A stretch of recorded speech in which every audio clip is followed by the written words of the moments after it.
Hello and welcome back to the Nightcap. I'm Josh Rimmer on NextSportsStar.com. Joining us right now on the line, three-time Grammy winner, huge hockey fan, singer Michael Buble. Michael, thanks for taking the time to be with us. Thanks for having me, Josh. My pleasure, once again. No problem, buddy. A big night tonight in Vancouver, the return of Ryan Kesler. Everyone's been waiting for his return in Vancouver, obviously lacking at center there. In BC, big return for Kesler tonight. What are your expectations for him the rest of the way? I think as we were saying earlier, I think that for a little while, I think he's going to start off, I'm guessing, pretty slow, like most of the guys had. Pretty good, though. I mean, a team that I thought would be pretty much destitute without him, without two-thirds of the second line, but with an 8-2 record now, top of the Northwest, and I guess he's just the icing on the cake. The team is good already, and I guess it just gets better. And a big reason, Michael, the way the team's been playing, they've been using Roberto Luongo a lot. He's definitely made Vancouver fans happy that he wasn't moved in the offseason. Yeah, I think, Mike Gillis starts to look like a genius now that he shows patience. The last time we spoke, actually, I talked about this with you, and everyone was panicking and saying, he's got to be traded. He must be traded. He has to be traded. And I kept saying, well, I'm not sure why he has to be traded, or at least now. I mean, the way that he spoke is, that he's happy to be here. He really enjoys his teammates, and he's a mature guy who's found a lot of humility. So, it's great. I mean, these guys push each other. I think they really like each other. They have a lot of respect for each other. I mean, him and Corey Schneider. And it's great. If you're a Canucks fan, you watch the value of your players going up and up. Guys like Mason Raymond, Keith Ballard, who were kind of on the outs last year, have showed up this year and look really good. Again, Corey Schneider and Luongo, their value's high. So if you're a team of the Canucks, it looks like the future's pretty bright right now.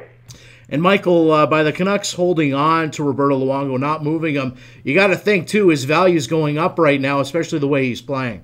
Yeah, I guess, Mike Gillis played a pretty dangerous poker game. Yeah.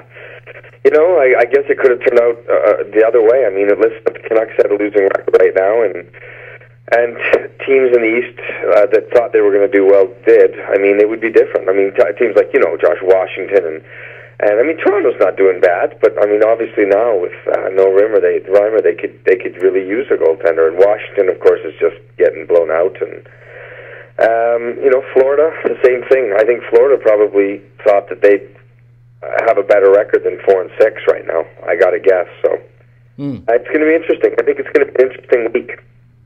And a tough loss as well for the Canucks this week, Michael. Manny Malhotra shut down for the rest of the year. It just seems that a lot of, even though their record's so good, they've been decimated by injuries early on here. It makes you wonder, could the Canucks be possibly making a deal here in the future? All I know is that this must have been a really tough decision for Mike, and I know Mike, and I like him a lot. He's probably the worst interview of any manager I've ever heard. He's pretty dry, but he's got a lot of integrity, and I know this had to be really hard for him to do. But I think, thank God that there's a guy in charge in Vancouver that really understands that there are things that are a lot more important than hockey. And I'm sure that Manny is really probably disappointed, but I've watched a bunch of the games. Obviously, I watched all the games, and there's been a few times when, listen, I can't say for sure, but it does look like there's been opponents that have almost held up, guys that could have really hit him hard, and didn't. I guess he probably couldn't see them coming. I think when Gillis started to see that, I think that probably had a lot to do with that decision making. Michael, you spend a lot of time as well in Los Angeles, and you get to see the Kings play. What's going on with the Kings this year? Is it a Stanley Cup hangover? Same thing that happened last year. I mean, they really didn't look great, did they, all season? They just barely squeaked into 8th place last year, and that's true. They just got hot at the right time. And this year, listen, they're still a great team. They're still the same team that bullied their way through the Stanley Cup last year. And, it's going to be, we talked about this before. It's a weird season. It's just a weird season. It's short, and, a streak here or there could be the difference between you in and out of the playoffs. And, really, it is strange. You're just seeing strange injuries. You're seeing strange, teams that are that you'd never thought would be. I mean, Anaheim, the Ducks, have 21 points. It's crazy. It's I never would have. I mean, I just never would have thought that. I mean, I never would have thought L.A. second to bottom, and I never would have thought Anaheim would be, second to the top. Michael, I know you keep a close eye on the Maple Leafs. What have you thought about the way they've been playing this year? I think they look pretty good, honestly. I think that, if I'm Brian Burke, I'm probably pretty choked that I got let go when it seems like things are starting to turn around. Things are starting to look good. And, listen, I'm a fan of hockey, and I just, as much as I'm a Canuck fan, I still don't think it's great for hockey that the Maple Leafs aren't in the playoffs all those years. I think that it really is good for the game to have them in. And so, I'll be happy to boom when they get there, but I hope that they do make the playoffs. Michael, Senators owner Eugene Melnyk had some harsh words for the Penguins and Matt Cook for taking out Senators' best player, Erik Karlsson. What did you think of it, and do you think Matt Cook is at all to be blamed? On this play, my opinion is no. I don't think that this was done on purpose. I mean, he wasn't even looking that way. His head was turned the other way. I understand why Mr. Melnyk he must be incredibly frustrated. That's the best defenseman in the world. Mm-hmm. I mean, you're talking about the reigning Norris Trophy winner who's now gone. And I mean, who knows if he'll ever be the same? I mean, we don't know how bad it really is. So I imagine that he's choked, and I know that Matt has, made a lot of stupid moves. But if you've been watching Matt like I have, it does look like he really has done his best to change as a player and stop doing those dirty, stupid things. So this, I mean, I don't know. I mean, I just think that. I just think Melnyk's frustrated, obviously. I think, and this is one of those things, as a human being, I'm going to guess that you look back and you think, I shouldn't have done that. Yeah, and he's probably going to be fined for that too, Michael. Yep. Through a quarter of the NHL season, who's really impressed you so far? New Jersey, obviously. I mean, you lose top players and you still come out on top. Kovalchuk, I mean, is magic to watch. I mean, and their goaltending's been great. Boston is not much of a surprise. Pittsburgh's been great. A team that actually surprised me was Buffalo. I thought they'd actually do better than they're doing now.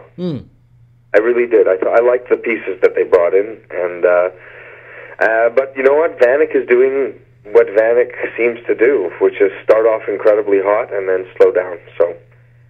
Maybe I shouldn't have been surprised. No, it's going to be interesting to watch and see how Ottawa does. With these huge. I mean, talk about huge injuries. You lose Spets and Karlsson. Say goodnight. Yeah. I mean, at this point, fans are probably hoping that they get a great draft pick.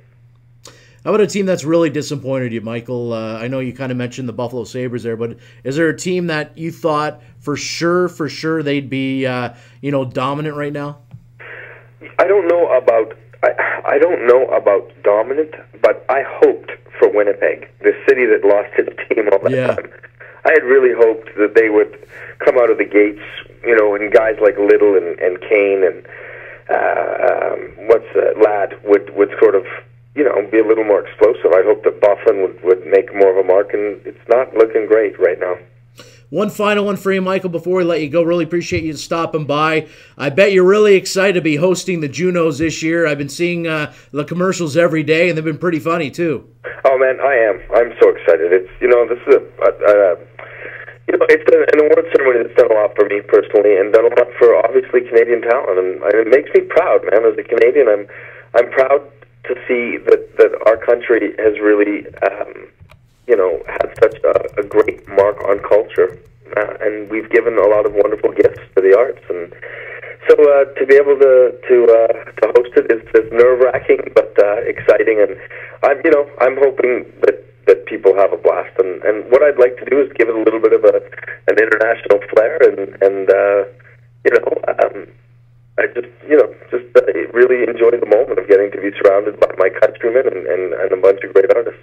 How fun was that, making a commercial with Avril Lavigne eating her popcorn? And they thought I was nuts when I went down for my first meeting. I wanted to be the head writer, and because I write most of my stuff when I do shows or anything from my live shows to TV shows and stuff. I love to write. Some of my best friends are great comedians, and So I just write stuff. So my first idea, I said to them, listen, I've got this idea to, have Chad and Avril in bed and to pop up in the middle of the bed, blah, blah, blah. And if you see the commercial, you get it. You can probably check it out on YouTube or whatever.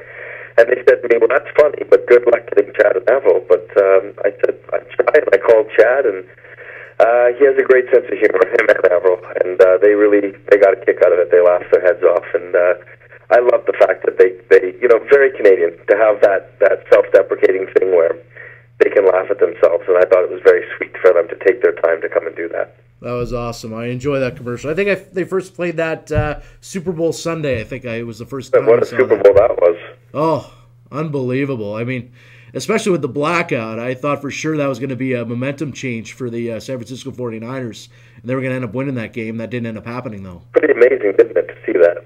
Absolutely. I mean, Colin Kaepernick, you got to give some mad props to that guy. He was like Superman out there. Yeah, it was amazing. It really was. And as we had talked about in earlier talks we've had, when the NHL was gone, I really started to fall in love with the NFL. So, were you happy the Ravens won? I wasn't going for the Ravens, but I was happy that they won. Good stuff. Michael, really appreciate you stopping by. Thank you so much for doing this. We'll definitely talk more hockey in the future. I think it's going to be an exciting year as long as everyone can stay healthy. It's going to be a fun stretch down to the Stanley Cup Finals. I totally agree, and I'll talk to you again soon, bud. Look forward to it, Michael. Take care, buddy. Take care, bud. That was Michael Buble joining us on the program. We're going to head to break. Coming up next.